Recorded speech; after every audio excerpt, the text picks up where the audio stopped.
You're listening to Jay's Analysis, integrating film, philosophy, geopolitics, literature, history, economics, intrigue, and espionage, only at JaysAnalysis.com. And now, Jay's Analysis Podcast, with your host, Jay Dyer.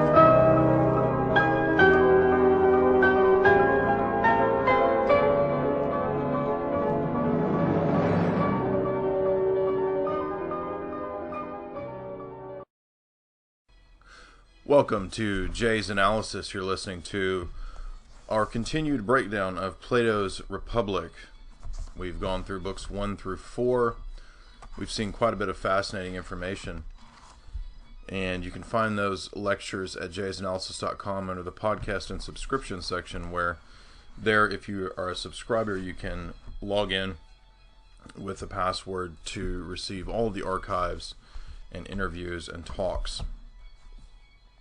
We're on to book 5 now, and book 5 is fascinating because it's going to be dealing with the topic of communism. Yes, communism in relationship to the ideal republic.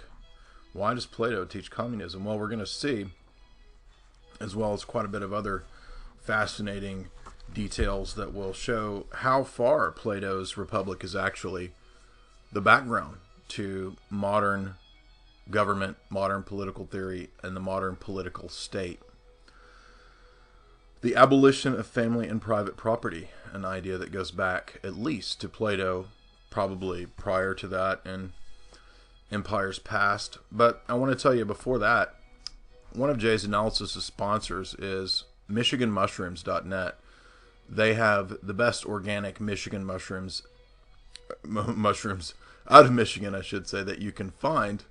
And they're great for coffees and teas. They have a variety of assortments there, but for the most part, they specialize in chaga mushrooms, which Solzhenitsyn said was a traditional Russian cure for all kinds of illnesses and immunity boosting. So be sure to check out MichiganMushrooms.net and use the coupon code Jay, J-A-Y, and you'll get a 10% discount. And tell them that I sent you there, and tell them that you like Jay's Analysis, and tell them that Jay's Analysis is great for promoting Michigan mushrooms, and then they'll love me more, and then you'll love me, and then I'll love you, and we'll be a big happy family. And I apologize for the car going by, but it's too nice of a day today to not have the door open. So let's get into book 5. Remember, MichiganMushrooms.net. And also, if you like this talk, please subscribe to JaysAnalysis.com for the full lectures, as this will be a partial lecture for free, and then the full talk will be for subscribers. We're also going to talk about feminism, because Plato's Republic is going to be formative in the history of feminist thought, gender theory, and philosophy, etc. Now, book 5 continues the discussion of virtue and vice that we saw in book 4, but it's immediately interrupted by the character of Polemarchus and other interlocutors, all of whom they want Socrates to explain the remarks that he made in passing about the guardians having basically no possessions, no wives, no children. It's free love, man. You're a soldier, but you're also free love, man. So the guardian class is going to have wives and children in common. And Socrates' lengthy response to their request is the rest of the book, actually. Book 5. And he's going to make a pretty astounding revolutionary proposal that children should actually be brought up by the state. So when you hear MSNBC and Melissa Harris Perry and the Soviets and these different thinkers say that children are not your own, this is not an idea that Karl Marx thought up. It's an idea that goes back to Plato, at least. But Plato doesn't, I don't think, he doesn't seem to think this applies to the entire social order. It's men and women with the same natural ability that should receive the same education and training and do the same kind of work. And thus, we will see, by this logic, Plato thinks there should be female guardians. Women on the front lines, right? Jessica Lynch. The Jessica Lynch scenario, by the way, was directed by Jerry Bruckheimer. That was all created. Now, I mean, this is another area where I'm going to have to disagree with Plato. I don't think we need women on the front lines, and I certainly don't think we need to try to enforce this ideal where there's this class of people that have all things in common. Now, and I also don't think that the state should bring up biological children. That's just insane. What do we see in history where this happens? Well, it doesn't fare well. It tends to not work very well because the problem here is the idea of the individual. And as I've said many times, this can be a dialectic either way. You can have a dialectic of individuals who are anarchic over against any sort of collective identity. And this is what, for example, Russian philosopher Alexander Dugin discusses in his talks, where he talks about how that means then, by logical necessity, that you're not even part of a collective group of, say, females, or you're not a part of a collective of males, right? You're not a part of a collective of humanity. So, right? So the radical, atomistic, individualistic, and Enlightenment perspective of the West, that it's the individual that is the sole proprietor of all things, is itself a dialectical falsity. Now, Western dialectics, as we've said, posits the one against the many, the individual against the collective. And then, of course, the East has always had the tendency towards the collective, the holistic versus the discrete, the particular, the individual. Now, we've said then that the children will be brought up by the city, and Plato thinks that this is the most rational thing for the guardians, who will be the elite warrior class. And many of Socrates or Marx, I think, suggest that the the proposals might apply to everyone, but there's also indications in section 450 that it's just the guardians. So I think that the question is arising, could it apply to everyone? Yes, but is it just the guardians that are going to have women and children as their own? And it must be admitted, at least my editor here in this copy that I have, Grube, says that Plato is not explicit about either position. So he seems to consider both as optional. Now, Glaucon agrees that the city that Socrates describes would be the best one, but he seems to ponder about how it could ever actually happen. How are we ever going to have the ideal city? Now, after some clarifications, Socrates shows that it is possible, he thinks, and that the smallest changes could transform an already existing city into the Callipolis. If kings and rulers become philosophers, of course, and then they could organize the city into the guardians, and under them the proletariat, the proles, the workers. The proposal is likely to produce more outrage than those about women and children, the argument goes. The idea that philosopher kings should rule, Plato thinks, is more controversial than the idea that we can have communism amongst the communalism amongst the guardian class, which is interesting. He thinks, however, that you can enforce this, and then the outrage will subside when the explanation is made clear that true philosophers are not sophists, but they will follow the ideal of reason. Now,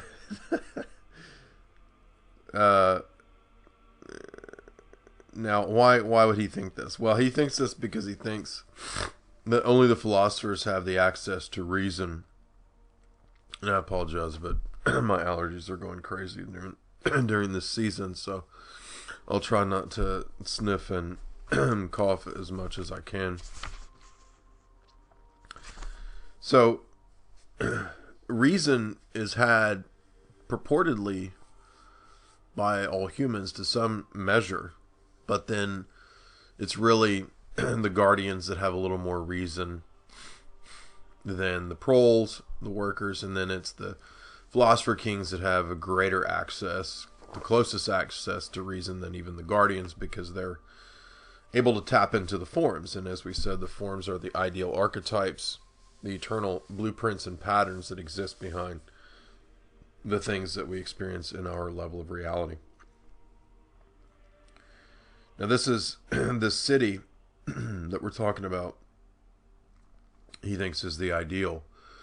It's the form of this city, and everything in reality should be brought into as close a connection to the form of the things as we can make them, at least, right? And you can see why the communist dictators would find this so appealing, because they would be able to say, like Plato says, if the dear leader, the communist dictator, can enforce this, well, eventually everyone will go along. They'll see the light. They'll follow. Even after some period of resistance, the revolution will be bloodless. And the philosopher king, communist leader, will rule. And of course, Marx thought this would lead to the abolition of the state eventually. But Marx's idea was not new. So the abolition of family and private property is what Plato suggests here, right? So as we move into Book 5, the discussion is interesting in that it begins with feminism. And Plato sees this process of installing the ideal republic as one of a refining process. As we've said before, the city's like a man.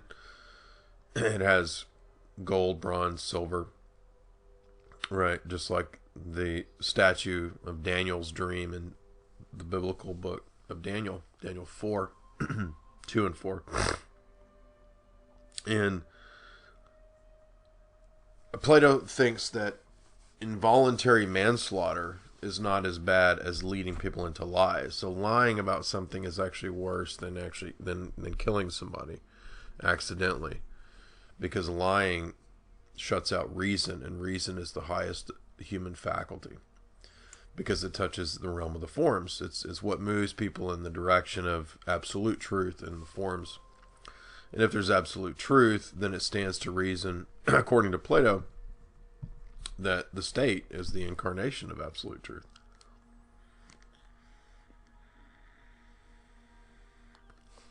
Now, the reason Plato advocates feminism is that men and women should get the same education, because the human reason, the nous, is something that for Plato is rationality, right? And the psyche, the intellect, is pure rationality, at least in its form, in its particular form in our level of reality. And it's supposed to eventually make its way back to the one, right?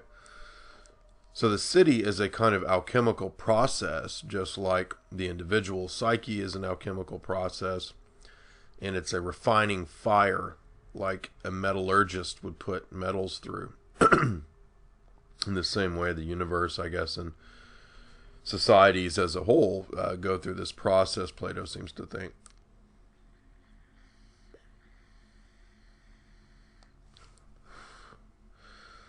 Now, so this is why communism in its history has sought to look back to things like the Republic, as we said in previous lectures. And Plato thinks quite literally that the only difference between men and women is their biology, that women give birth. And that's because mind is more important than body, right? This is the the Greek feature, that even though you would have mimetic art where the body could be displayed as beautiful, it's still really for the Greeks ultimately, even as St. Paul says, Greeks seek wisdom or knowledge, gnosis. And so thus the duality of the body versus the mind or soul is put in tension. This is another form of the dialectic. And this is why Plato would speak of the body as a prison. So he thinks you're going to have elite women guardians, you're going to have elite women soldiers, you're going to have black ops bitches and babes, right? And the lie of the state, the noble lie, Plato sees as a form of drug. It's an opiate. Once again, we can see why the Marxists would get the idea that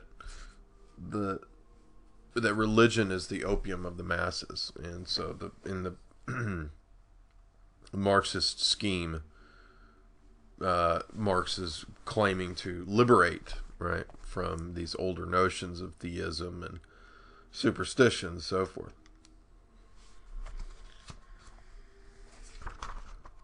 Now, is it really liberating? Well, for Marx, I guess Marx thinks so, but is that really the case? Well, and when we move into book 5, section 459, we have an interesting quote. It follows from our previous arguments that the best men must have sex with the best women as frequently as possible, while the opposite is true of the inferior men and women. And second, that if our herd is to be of the highest possible quality, the former offspring must be reared and not the latter. And this must be brought about without being noticed, except by the rulers, so that our herd of guardians remains free from dissension. Interesting. Now, if you know about the SS and the Nazis, they actually kind of tried to have a version of this. I believe it was the Lebensborn program, which was the SS would impregnate the most fit women, purportedly. And note that it's likened to breeding. So here we have the science, supposedly, of breeding and the choice of the fittest and so forth. Now, but of course, the fittest is going to be not necessarily what you or I think the fittest is. It's going to be the state, the rulers that determine who the fittest are and what qualifications and what criterion make up the so-called fittest.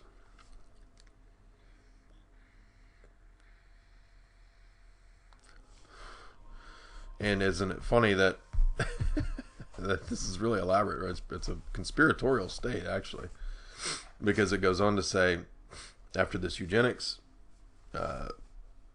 idea here, as well as dysgenics, both in this section, it goes on to say that, well, what we'll do is we'll have certain festivals and sacrifices and feasts. We'll establish them by law at certain times. We'll bring out brides and grooms, and it's all the people that we've chosen, and we'll direct the poets to compose the appropriate hymns for the marriages that will take place. In other words, we'll secretly arrange them, and we'll let the people think that they're falling in love. We'll leave the number of the marriages for the rulers to decide, but their aim will be to keep the number of males as stable as they can, taking into account war, disease, and similar factors, so that the city, as far as is possible, will not become too big or small. Population control. We'll have some sophisticated lotteries so that each marriage of the inferior people we mentioned will blame luck rather than the rulers when they aren't chosen. But the choosing of the elite will be actually certain. The lotto process will be rigged. And among other prizes and rewards, the young men who are good in war, we'll give them permission to have sex with all the babes more often. That's what it says. This will be a good pretext for having them father as many children as possible. Then, as children are born, we'll take them over by the officials appointed for the purpose, who may either be men or women, since both offices are open to both sexes. Any children that are born with defects, they will, or to inferior parents, We will hide them in a secret unknown place, as is appropriate. It is, if indeed the guardian breed is to remain pure. There can be no doubt, the note says, Plato recommends infanticide. By exposure, you just throw the babies out with the bathwater, quite literally. A practice that was common in Greece as a form of birth control. Wow. I mean, this is pretty intense here, right? I mean, it's elaborate. This is the conspiracy state that's going so far as to determine precisely who will marry who through arranged lotteries and arranged dances, and all the while the people will think that they're falling in love. Wow. I mean, it's just crazy.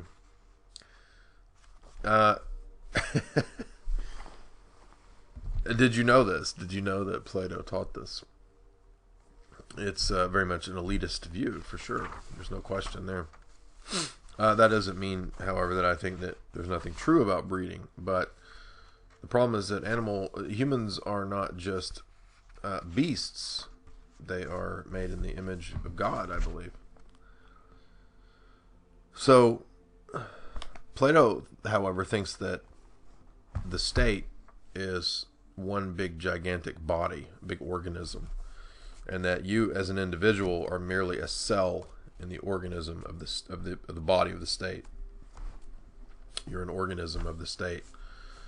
This is quite contrary to the model, actually, that Paul presents in 1 Corinthians 12 of the church as the body. Right, this is the church. Would be quite a challenge to this as it came to exist in the Roman Empire, to this older view that the Roman Empire would adopt of the empire as the body of the God-man Caesar. Now, it's interesting too that the Athenian democracy had 9 archontes, or archons, or rulers, and these included chief magistrates, chief military leader, authorities in religious matters, and so forth. And Plato says that these archons in the democracy are rulers or despots. And democracy just ain't no good, baby. It sucks. It just leads to chaos and revolution and oligarchy. And that actually is true. That's what happens in history with so-called democracy. Now,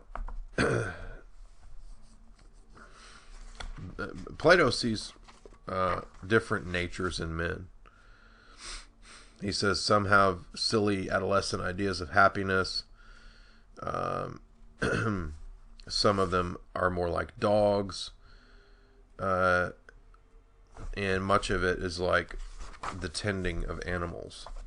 So viewing the polis, the herd, as just basically a bunch of animals that have to be culled, they have to be controlled through war, population-wise, they have to be indoctrinated with the noble lie. And he says that famous warriors, we will make them into gods, right? We'll create myths about the warriors and turn them into gods, and this will give people heroes for the Greek race, he says.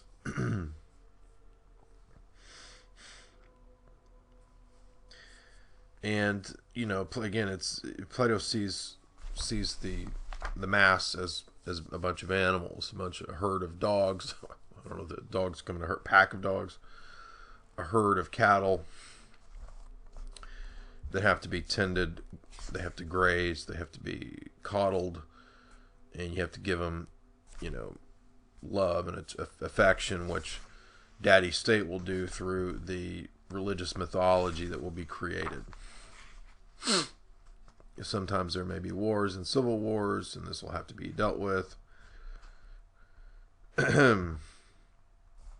But nevertheless, the philosopher kings will run your lives well. just trust Plato. And Plato thinks that until philosophy rules, we will never have the philosopher king. And for him, I'll read what he says here in section 473. Until philosophers rule as kings, or those who are now called kings and leading men genuinely and adequately philosophize, that is, until political power and philosophy entirely coincide, while the many natures of those who at present pursue either one exclusively or forcibly prevented from doing so, then the cities will have no rest from evil, nor will the human race. So, until you make me world emperor, we won't have world peace. It's quite a sales pitch, isn't it? That's the ultimate philosopher's sales pitch. Oh well, Socrates said that until you make me the philosopher king, you're not gonna have world peace. But trust me, I can bring it, baby. Trust me.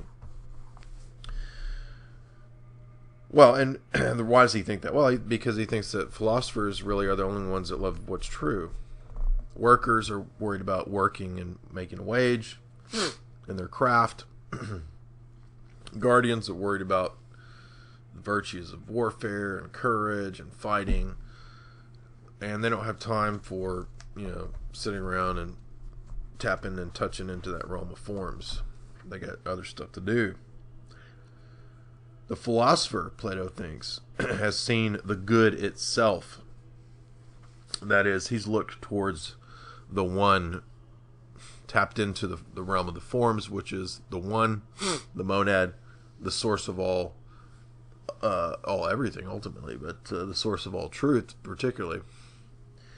And because truth in terms of the one is not multifold, manifold, or many, but unitive and singular, and for Plato that's a higher form of things ontologically, then because of that, the philosopher's in a better position. Whereas everyone else, they've only seen reflections in pieces of the good. So the guardian who's understood justice, who's understood courage, bravery, patriotism, those are just little pieces and sections of the good. The philosopher has stared into the good and sees it in unity. He doesn't just see pieces, he sees them all. He sees beauty itself. He sees justice itself. He sees the universals of things. The note here, Socrates is referring either to particular things that are beautiful or to the beauties in them, which are the properties or universals. And that's what's interesting here, is that you're seeing the metaphysical unity behind things in Plato's mind as a philosopher. A poem is fashioned out of sounds and painting out of color and shape, but together all of the letters and sounds combine to be a complete poem, or together the colors and shapes combine to form a single painting. And Plato thinks that that's much better than a piece of the painting.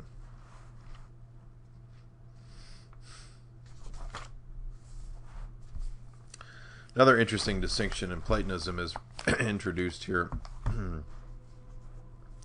This is the distinction between knowledge, that is, knowing what is, and ignorance, which is knowledge of what is not, or assuming you have knowledge when you do not. And this is the same. This corresponds to opinions versus knowledge. Knowledge is attainable, and it relates to the forms. Opinions are speculations. They're not certain.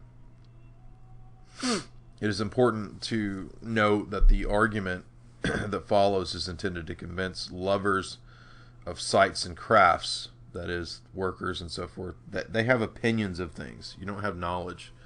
You, as an artisan, the plumber, Joe Sixpack, Sally Soccer Mom, you don't have knowledge. You don't know anything. You have opinions about things based on your experience. You don't have knowledge. These people are unable to countenance or understand forms, and the argument thus cannot achieve its purpose if it simply presupposes that there are forms, or that it draws on the theory of forms. For the lovers of sight and craft will not be convinced by an argument because it's appealing to something that they can't accept. Well, I can tell you this is true as a philosopher, that now I'm not trying to be elitist here, but I'm saying that there is truth to the notion of the forms, and it's ultimately the truth that is in the divine mind, and that's what's behind things. That's why 2 + 2 is 4 and not 5, and it doesn't change from today to tomorrow. And this is what the philosopher understands, the true philosopher. So at this point I would agree with Plato. Now, most people in the world are relativists, and Plato understood this, and that's why you can't go tell people stuff, because they don't understand. And most of the time they're not going to, because they're unable to. Very rarely have I seen people break out of relativism. Very, very rarely. It happens sometimes. And generally it's in the case of religious conversions. Prior to this, people are generally locked into that box, that trap that I call the serpentine mirror, which is a form of narcissism where I would say ultimately kind of as a result of the fall, we're just kind of born this way, where we see ourselves as the center of the universe. We worship ourselves, and then sometimes we have traumatic events, life-changing things, or maybe we're actually just graced and born this way. We or from birth, that we know the truth. We're given truth, grace.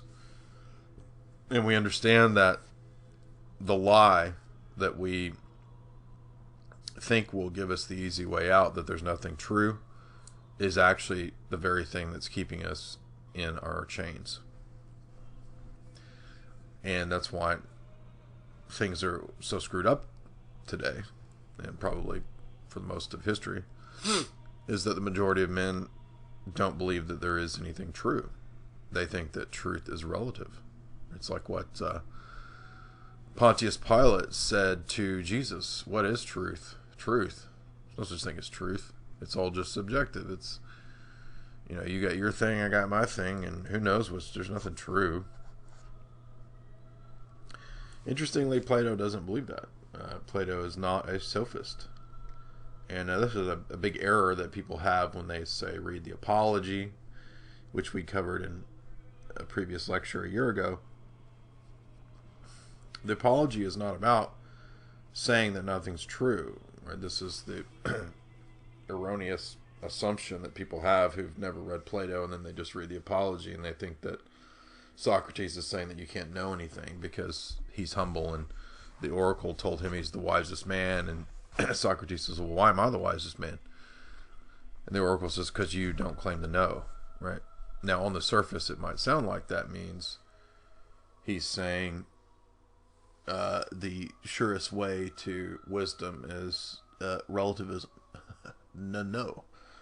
That is not the case. As anyone who reads the rest of Plato knows, that's the very opposite of what Plato's saying. And this is why Plato will descend from that school of the Pythagoreans, because knowledge of mathematical truths, ideal geometric entities, or 2 + 2 equaling 4, or whatever, the perfect square, the perfect circle, these are geometrical realities. And even though we don't necessarily see them in our world, we don't see a perfect circle. There's always some variation. If we draw a circle with a string or something on a piece of paper, there's always going to be some degree of variation or difference or divergence or imperfection in our level of reality. But that doesn't mean then that we would conclude that there are no perfect circles, because they are. There's the fact that there's a 360 degree notion of a sphere or a circle isn't a geometrical ideal entity. It's real.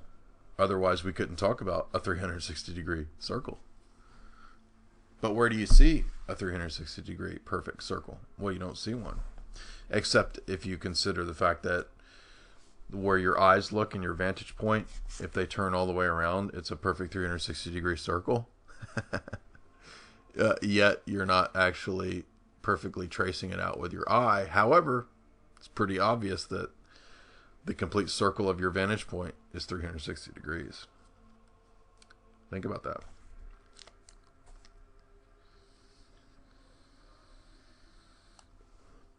Now, opinions aren't necessarily bad, according to Plato. He's not saying that they're bad, but he thinks they lie between knowledge and ignorance. So the philosopher who taps into the forms and understands things like geometry, ideal entities, perfect circles, perfect spheres, perfect triangles, he has knowledge. Now, the dum-dums who will never ever understand this, they're in ignorance. And for Plato, they're closer to non-being. The philosopher is the closest to true being because he's the closest to the forms, which is real being. Everything else is shades, piecemeal, deception, phantasms, right? In our realm of forms. Or, excuse me, our realm of the shadows of the forms.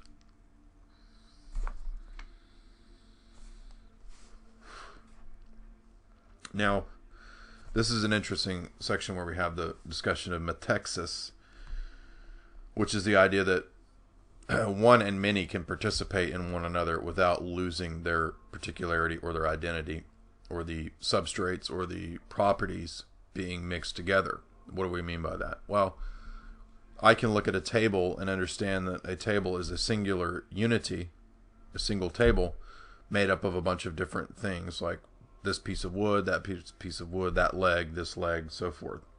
This surface plane, so forth and so on. All these characteristics.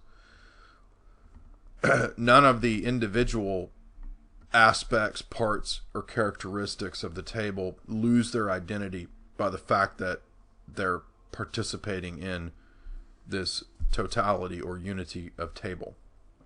Right? So the leg of the table is still a leg of the table, even though it's part of this unity we call a table. Right? It doesn't cease to be a leg because it's this whole entity that we call a table. In the same way, the unity of this entity that we call object, we call a table, is not subsumed into leg, right? Leg of table. We don't look at this table sitting here and point to one leg and say, there it is. That's the table. Right? Identifying one leg. No. Well, why not? Well, this is because fundamental problem in philosophy, back to Plato, the one and the many. Because objects can retain their particularity and their unity, even though they participate in and are part of a larger unity, a larger whole, a holistic collection that is real, even though the sum of its parts retain their particular identity. And that's very important for philosophy, because as Aristotle, as Aristotle would come along, he would question this and would propose hylomorphism, that objects are substantial unities only as substantial unities.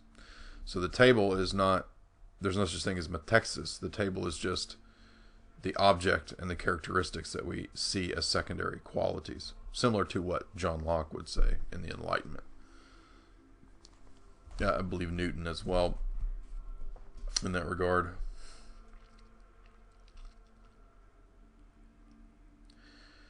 Plato says, apparently then it only remains for us to find what participates in both being and not being. Well, and this is where he says that opinions participate in being and non-being. That's why they're in the middle. And most people love opinions because they're easy. It's easy to say, I think that president ain't no good. That Barack Obama ain't no good because he's a no good SOB, ain't no good. And then the other idiots will say that George Bush is no good because he's a He's a no good rich Republican SOB. At George Bush ain't no good. Well, none of that means anything. That's just blabbering nonsense, right? And for Plato would say, yeah, well, what do you expect? That's the norm amongst the masses.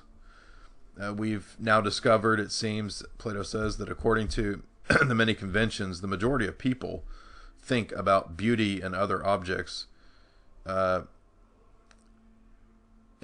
as intermediaries between what is not and what purely is. And he says, therefore, they have opinions. So everybody has opinions about beauty. Oh, I think she's hot. Why? Well, because she's beautiful, because she's hot. Yeah, but what is beauty? Right? So that plenty of guys will tell you about a hot babe, and how many of those guys have ever thought, what is beauty? Right? That illustrates Plato's point here. Some love opinions, Plato says. Others, however, love what's true. Now, he says, for those who study the many beautiful things, such as artists, but they don't see the beauty itself, they're incapable of following another who leads them up, the philosopher, to see not just the many things, but beauty itself.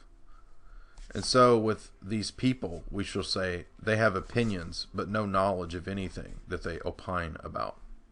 The crux of it then is that these people love and embrace the things that knowledge is set over, as the others love the things that opinion is set over. We won't be in error then if we call these people lovers of opinion and not philosophers. The artist who enjoys the beauty of their work but does not inquire into the source or notion of beauty itself is what Plato's talking about. The opinionist, who oftentimes thinks that they're a philosopher when they are in fact not, according to Plato and according to me too. They're just sophists, right? Everything is relative. The only thing that's good art is what I feel is good. Plato would say, you are an idiot. You don't know what you're talking about. So, pretty revolutionary ideals here in Plato. This we've seen quite a bit here. And we even get the idea, as we said, of communism coming out of this. The noble lie. Marx diverges and says, well, I'll even free you from the noble lie because I'll tell you that religion is the opiate of the masses. Why does he think that? Well, he probably read Plato's Republic and said, oh, here's a discussion of ancient religion. Plato says it's a lie. We're just going to make up a tall tale, and that'll give people warriors, gods, and heroes to look up to. And instead, we will propagate this myth through a secret society that we'll create that wears magic rings. I'm not kidding. And then we'll know who's in the elite. The rulers will be secretly identified, and they'll have a lottery where they choose who marries who, and they'll commit infanticide and kill off the lower classes. So, yeah, very much an elitist text here. No question there. But we can see why he would think so with the line of reasoning he has. Now, persons who tend to reject, in other words, I think we have to just be a little more sophisticated here, right? So we're not going to reject all of this in toto because, Plato talks about infanticide and eugenics, so everything here is wrong. Well, that's just not, I don't think it's an educated, rational, sophisticated approach to the history of Western classics. I think a better approach is to say, well, there's aspects of this that are true and aspects of it that are false. These points about mathematics and the one and the many and 360 degrees and ideal geometric forms, that's pretty much seems to be true. Who can deny this, right? Are you going to say 2 plus 2 isn't 5, that there's not a 360 degree perfect circle sphere? We're not going to say that's wrong, right? But we're not going to turn around and say, well, it's a good idea to just give some crop of rulers or so-called philosopher kings the authority to toss out whoever they want into the streets and die based on, we don't exactly know what this is going to be based on. It's based on the purview of the proclivities of the rulers themselves, right? So, I could just come along and say, oh, well, I dictate that everyone who's under 5 feet tall is dead. Now, you may think, oh, that sounds preposterous. Well, look at tyrants and dictators in history. That's precisely what they tend to do when they get that degree of power, is they run crazy, marry their horse, Nero, that kind of stuff.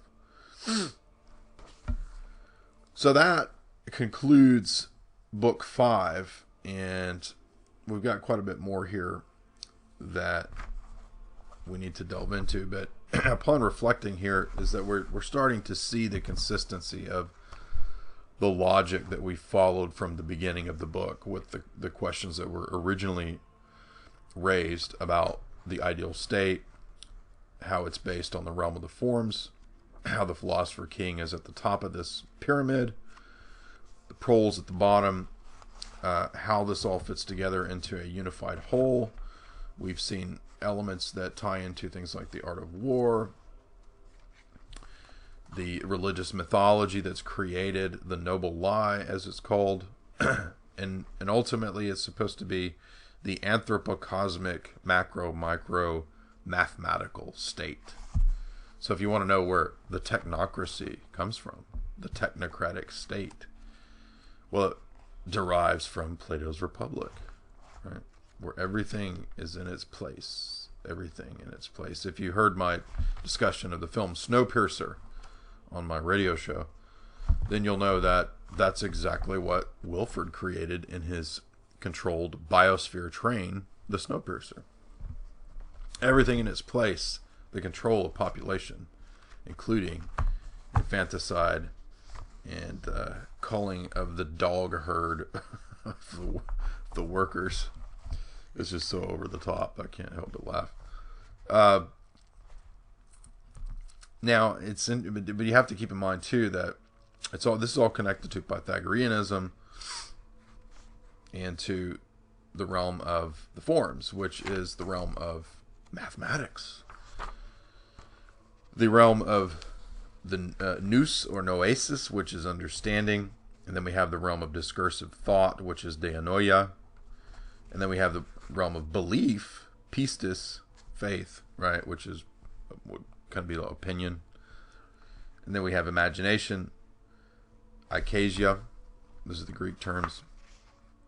But keep in mind that math is always the model. Why? Well, because math tells us directly about this realm of the forms. Because 2 plus 2 is 4, even though we don't ever experience in our day-to-day goings about ideal 2 or ideal 4. You follow me? We don't experience the perfect circle. Yet, there's obviously a 360-degree perfect circle. Well, where is it? Well, Plato would say it's in the realm of the forms. Where's that? What's the realm of the mind? It's the ideal realm. The ideal realm for Plato is real. And not only is it real, it's more real than the so-called physical realm. Psyche is the underlying fabric and substructure of reality. And that substructure and fabric is constituted by geometric form, ideal entities. It's not constituted by haphazard flux matter. Matter is a term that men give to the formation, the form of objects that have solidity in their environment. And that's all it is. So math is the model of the ideal state. Keep that in mind. That's why math theory comes into this, and why Plato sees math so important, geometry, As I said, because it's the means by which the philosopher will be semi-divine. He will touch the realm of the divine precisely because he learns these principles about math and geometry and number theory, and the rest of the dum-dums are never ever going to learn this, and they can't learn this. And this, Plato thinks, also proves the caste class system. And the philosopher king studies all of this, and he knows this stuff, and then he goes and tries to tell people this stuff, and then they hate him and want to kill him, which will be the allegory of the cave in book 7. So next up is book 6. And book 6 will tell us about Plato's going to bitch about Athens and say Athens is the problem.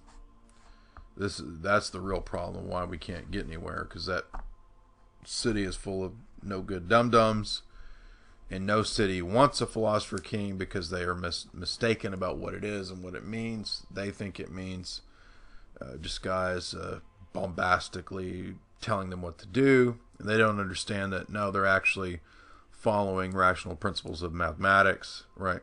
Quantification. And so in book 6, we're going to get into a deep discussion of the ontology and the structure of reality itself. And all the rest, all others, have one job, and that is to whatever it is they must do in their life. They must tend their craft, their farm, or whatever. But the philosopher has much more to do than this. Only the philosophers truly have knowledge, and that alone is sufficient to qualify them to be rulers, provided that they aren't inferior to the non-philosophers in virtue, right? So you got to have some virtue too. You can't have a bunch of knowledge and then be evil or to turn evil or something. So what Socrates will try to do is to show that that true philosophers are also supremely virtuous, because they care about what's true above all else. He's going to give us some traits of the philosopher. The philosopher is not concerned with wealth. The philosopher is not petty. The philosopher is not avaricious. The philosopher is solely concerned with gnosis. Not just knowledge for its own sake, but knowledge in reference to the truth. And the problem of the world, he thinks, is that everyday space-time is in flux. Sensory input is imperfect and often illusory. 2 + 2 = 4 mathematical and geometrical ideational truths are not illusory, and they are not subject to flux, change, or the influences of sense perception.